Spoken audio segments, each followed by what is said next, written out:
Hello student, my self doctor Archana Singh. आज मैं बहुपत्यता and multiple pregnancy के बारे में डिस्कस करूंगी। Let us see points of discussion.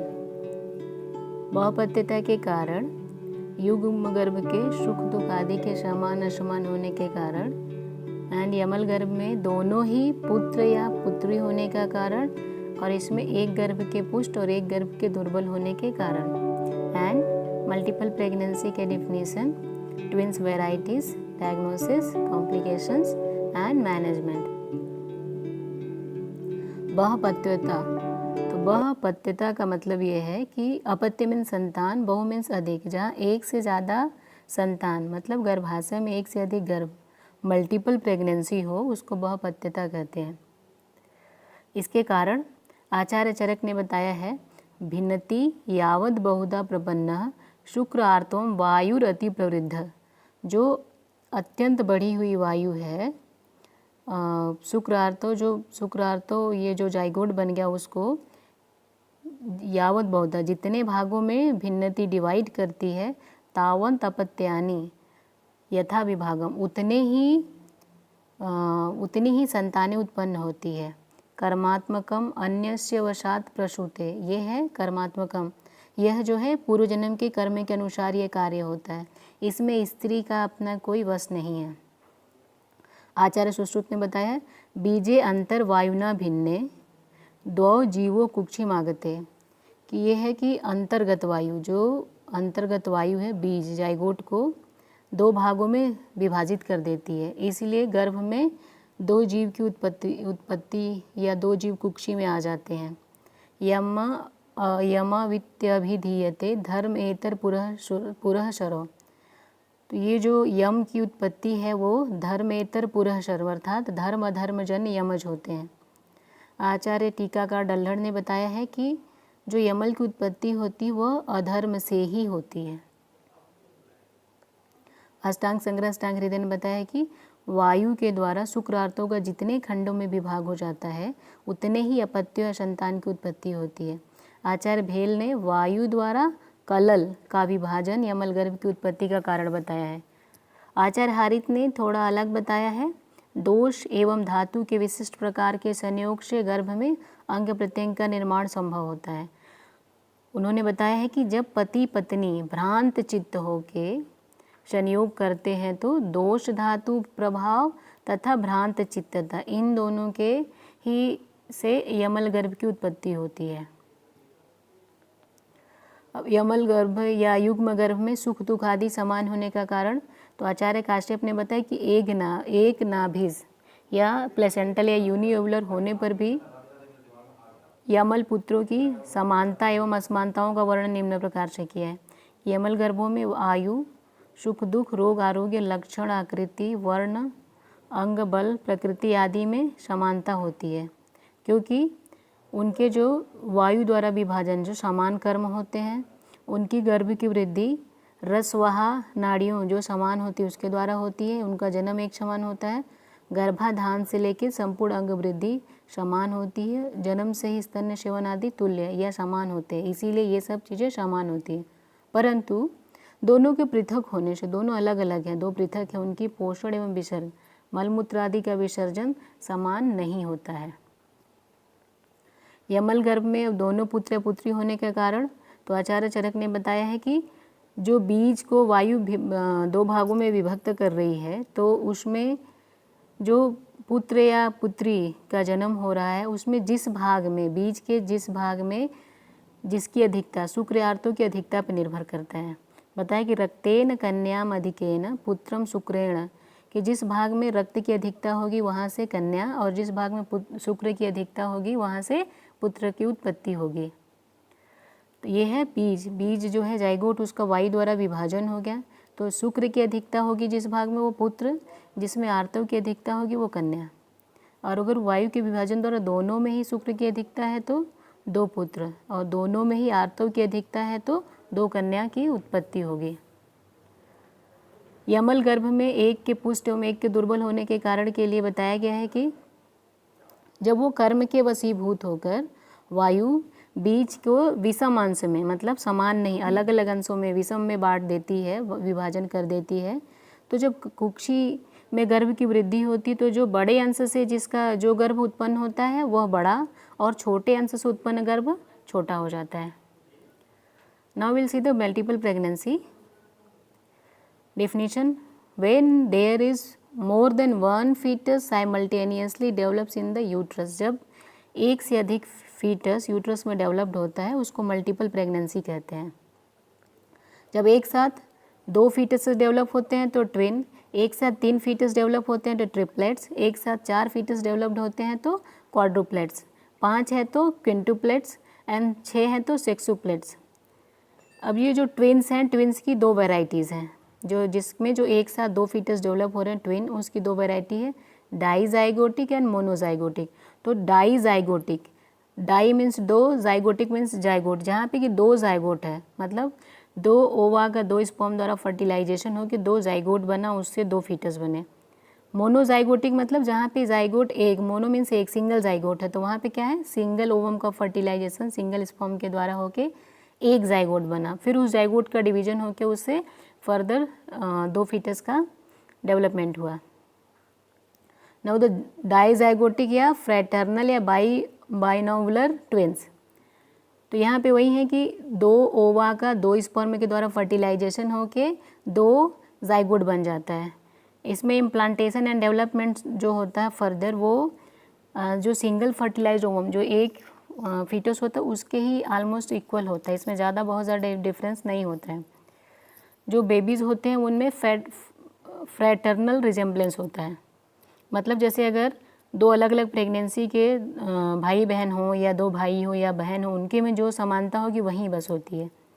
जो मोनोजाइगोटिक ट्विन्स होते हैं आइडेंटिकल या यूनिओवुलर होते हैं, इसमें वही एक स्पर्म का एक ओवा से फर्टिलाइजेशन एंड एक जाइगोट बनना, उस जाइगोट का फिर डिफरेंट टाइम पीरियड पे उसका डिवीजन होता है, मतलब फर्टिलाइजेशन होने के कुछ दिनों के बाद, अलग अलग टाइम पे डिवीजन होने के बाद उसमें अलग अलग जो इम्प्लांटेशन या फार्मेशन ऑफ फीटल मेम्ब्रेन्स होता है वो डिफरेंट हो जाता है कि किस टाइम पे उसका डिवीजन हुआ है।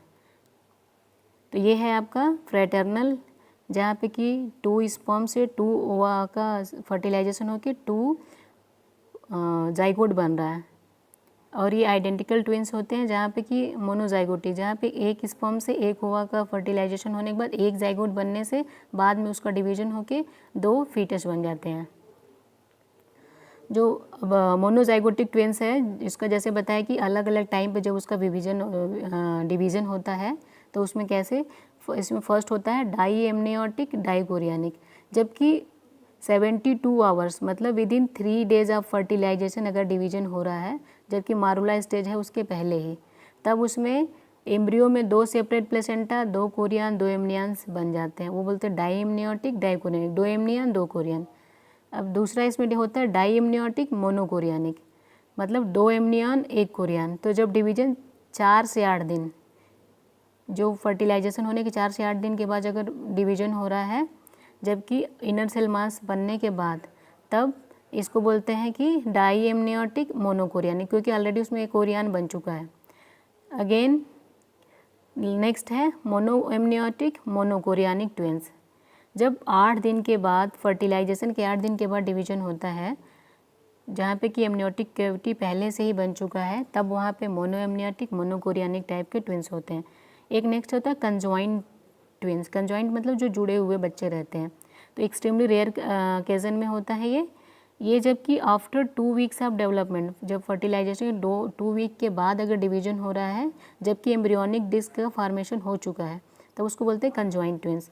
ये कंजॉइंट ट्विन्स के अलग अलग टाइप्स है, थोरैकोपेगस जो कि चेस्ट तो थोरैसिक रीजन से जुड़े रहते हैं, पायोपेगस जो पोस्टीरियर फ्यूजन रहता है, क्रैनियोपेगस जहाँ पे सिफेलिक सिर से जुड़े रहते हैं, या इस्टियोपेगस जो कॉर्डेलिन से जुड़े रहते हैं। ये आपका जो डिवीजन है dichorionic, diamniotic, monochorionic, diamniotic, monochorionic, monoamniotic and conjoint twins. Determination of zygosity, जो मोनोजाइगोटिक और डाईजाइगोटिक होते हैं उसमें कैसे कैसे प्लेसेंटा जो होता है, मोनोजाइगोटिक में 1 है, डाईजाइगोटिक में 2 है। कम्युनिकेटिंग वेसल मोनोजाइगोटिक में प्रेजेंट है, डाईजाइगोटिक में एब्सेंट है, क्योंकि ये 2 अलग अलग जाइगोट से बनते हैं। इंटरवेनिंग मेम्ब्रेन्स, मोनोजाइगोटिक 2 एमनियंस, डाइजाइगोटिक में 2 एमनियन 2 कुरियन अलग अलग। सेक्स, मोनोजाइगोटिक में आइडेंटिकल, या तो वो मेल होगा या फीमेल होगा, क्योंकि वो सेम जाइगोट का डिवीजन होकर बनता है तो सेम रहता है। जो डाइजाइगोटिक वो डिफर हो सकता है, मतलब 2 जाइगोट है, दोनों या तो मेल हो सकता है, फीमेल हो सकता है, या एक मेल या एक फीमेल भी हो सकता है। जेनेटिक फीचर्स जो इसके होते हैं मोनोजाइगोटिक में सेम रहेंगे, लेकिन जो डाइजाइगोटिक है इसमें डिफरेंट है, क्योंकि 2 अलग अलग स्पर्म से इसका फ्यूजन जाइगोट हो, मतलब फ्यूजन होकर जाइगोट बना है। स्किन ग्राफ्टिंग, मोनोजाइगोटिक एक्सेप्टेंस है, डाइजाइगोटिक में रिजेक्शन होता है। Follow up study between 2 to 4 years में जो मोनोजाइगोटिक होते हैं वो आइडेंटिकल होते हैं यूजुअली, जो डाइजाइगोटिक होते हैं वो आइडेंटिकल नहीं होते हैं। कॉजेज नॉट नोन, इसके एग्जैक्ट कॉजेज पता नहीं है, इसका डायग्नोसिस करते हैं।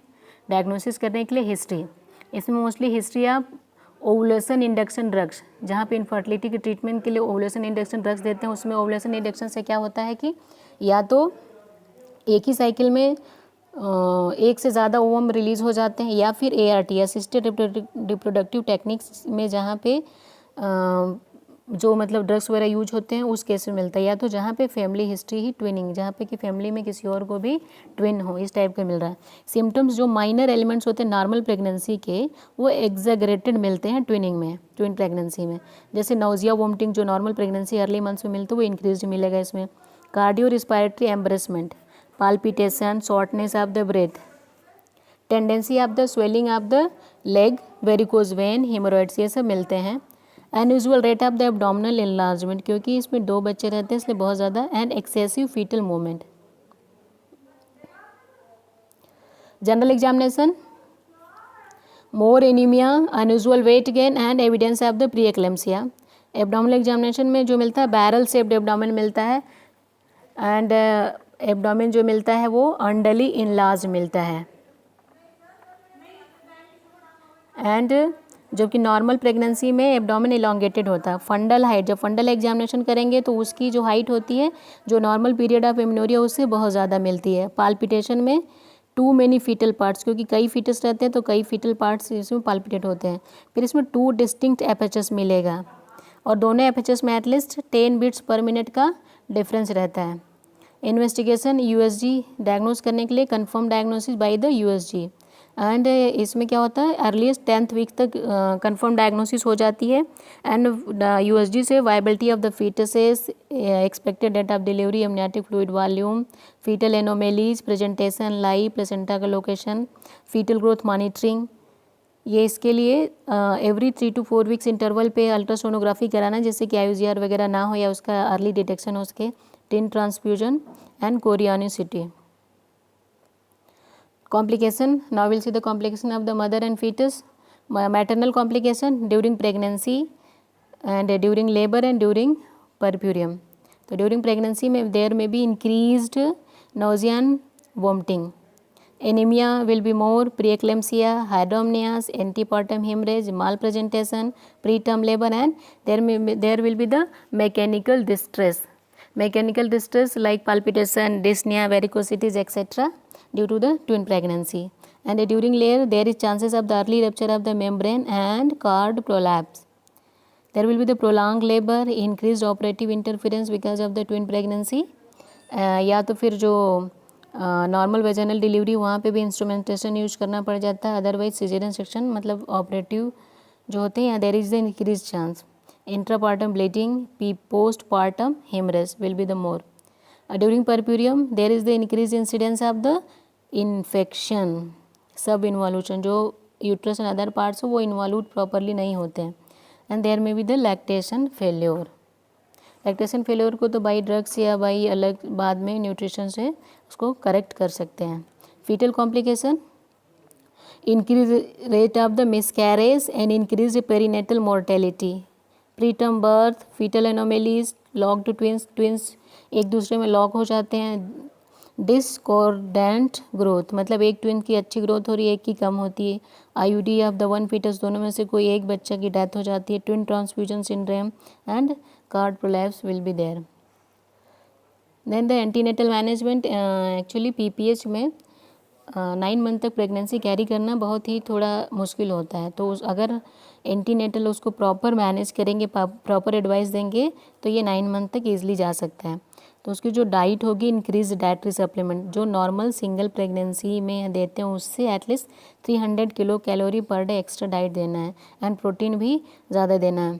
इंक्रीज रेस्ट, इससे प्रीटर्म लेबर और अदर कॉम्प्लिकेशन को ये प्रिवेंट कर देता है। And after 24 week onward bed rest देना चाहिए जिससे कि फिजिकल एंड मेंटल रेस्ट मिलता है, यूट्रो प्लेसेंटा सर्कुलेशन को इम्प्रूव करता है एंड इससे क्या होता है, बर्थ वेट बेबी का इंक्रीज करता है एंड प्रीक्लेम्सिया की फ्रीक्वेंसी डाउन होती है और ड्यूरेशन ऑफ प्रेगनेंसी प्रोलॉन्ग, मतलब अप टू 9 मंथ तक जा सकता है। And supplementation therapy, iron, vitamin, calcium, folic acid सब एडिशनल प्रॉपर देना है। मोर फ्रीक्वेंट एंटीनेटल विजिट, जो नॉर्मल प्रेगनेंसी सिंगल प्रेगनेंसी में जितना विजिट करना उससे ज़्यादा फ्रीक्वेंसी और ज़्यादा बढ़ाना है, जल्दी जल्दी विजिट कराना है जिससे कि एनीमिया, प्रीटर्म लेबर या प्रीक्लेम्सिया ये होने न पाए और अगर है तो अर्ली डिटेक्ट हो जाओ, उसको टाइमली ट्रीट कर सकें। And fetal surveillance by USG 3 to 4 week intervals पे यूएसजी करा के देखते रहना है। Fetal growth, amniotic fluid index and amniotic fluid volume को ईजिली रेगुलरली चेक करते रहना है। And fetal surveillance Doppler velocimetry and non stress test से भी रेगुलर चेकअप करते रहना है। एंड मैनेजमेंट ड्यूरिंग लेबर, तो हमेशा जो भी मल्टीपल प्रेगनेंसी है उसको लेबर इक्विप्ड हॉस्पिटल जहाँ पे कि इंटेंसिव नियोनेटल केयर यूनिट हो वहाँ पे करना चाहिए। तो जो फर्स्ट बेबी की डिलीवरी है उसको यूजुअल नॉर्मल जैसे कराते हैं, अगर वेजाइनल करा रहे हैं वैसे कराएं। Cord clamps and cord clamp करने के बाद चेक करना है कि जो दूसरा लाई फीटस का लाई है वो कैसा है। अगर ट्रांसवर्स लाई है तो उसको एक्सटर्नल या इंटरनल वर्जन से कोशिश करना है कि सेफेलिक या पोडेलिक जो प्रेफरेबल हो उस पर ले आएँ और डिलीवरी कराएं। अगर वेजाइनल डिलीवरी पॉसिबल है तो वेजाइनल कराएं, अगर वेजाइनल पॉसिबल नहीं है तो सीजेरियन सेक्शन, लाइक अगर सेकंड बेबी का हेड बड़ा हो या फिर जो ऑस है वो क्लोज हो रहा हो या बेबी ट्रांसवर्स लाई में ही है तो in that condition second baby को सीएस में ले जा सकते हैं। अदरवाइज पहले से अगर कोई कॉम्प्लिकेशन है तो दोनों बेबी को सीजेरियन सेक्शन में ले जा सकते हैं। ड्यूरिंग थर्ड स्टेज मैनेजमेंट, इसमें क्या होता है, थर्ड स्टेज में there is the more chance of the PPS. तो पीपीएस को प्रिवेंट करने के लिए injection methergine intravenous 0.2 mg methergine injection देना है जैसे ही सेकेंड बेबी का एंटीरियर शोल्डर डिलीवर्ड हो जाता है। एंड प्लेसेंटा डिलीवरी कराना है, controlled cord traction at least after delivery 1 hour तक ऑक्सीटोसिन ड्रिप लगा के रखना है, अगर ज़रूरत है तो ब्लड ट्रांसफ्यूजन करना है। एंड डिलीवरी के बाद, दोनों बच्चों की डिलीवरी के बाद एटलीस्ट 2 आवर्स तक प्रॉपर पेशेंट की मॉनिटरिंग करना है। तो स्टूडेंट यहाँ पे मल्टीपल प्रेगनेंसी या बहुपत्य तक कंप्लीट होती। If you have any doubt you can message me, please like share and subscribe. Thank you.